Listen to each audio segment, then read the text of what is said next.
নাম তার পদ্মরাজ।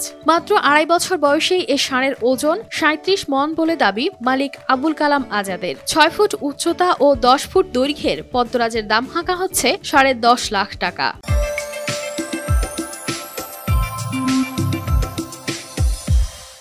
Body weight আছে ৩৭ মণ, লম্বায় আছে ১০ ফুটের কিছুটা বেশি। ১০,৫০,০০০ টাকা হলে আমি দিয়ে দেবো, আমার নিয়ত আছে।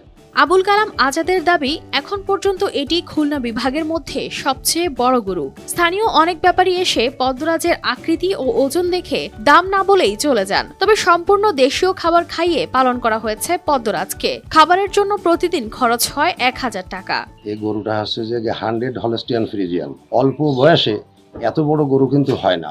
ছোটবেলায় একে ওর মার দুধ প্রায় ৬-৭ লিটার ৮ লিটার করে ওকে দুধ খাওয়াইছি। সম্পূর্ণ দেশি খাবারে আখের গুড়, ছোলা, সয়ামিল আর হচ্ছে যে একে ভুট্টার গুঁড়া, ধানের ভুসি, এই একেবারে হালাল খাবার খাওয়াইয়ে একে এই পদ্মরাজকে আমি লালন পালন করছি।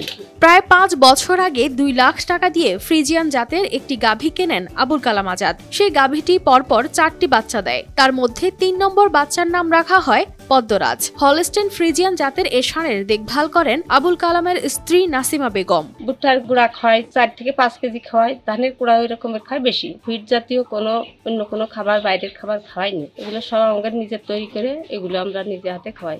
বড় জাতের এ গরু দেখতে আসেন অনেকেই। এবছর মাগুরা জেলায় চাহিদার চেয়ে ২৫% বেশি রয়েছে কোরবানির পশু। অতিরিক্ত পশু অন্যান্য জেলায় হাট বাজারের পাশাপাশি অনলাইনে বিক্রির চেষ্টা করছেন বলে জানান এই কর্মকর্তা। খামারি থেকে অনেক বড় খামারি আছে যারা গরু হৃষ্টপুষ্টকরণ কাজের সাথে জড়িত। আমরা ইতিপূর্বে খামারিদের সাথে মত বিনিময় করেছি যাতে গ্রোথ হরমোন বা স্টেরয়েড জাতীয় ওষুধ ব্যবহার করে মোটা তাজা না করে আমরা সচেতন করেছি। নিজের সন্তানের মতো পালন করা পদ্মরাজকে ন্যায্য দামে বিক্রি করতে পারবেন, এমনটাই প্রত্যাশা মালিকের।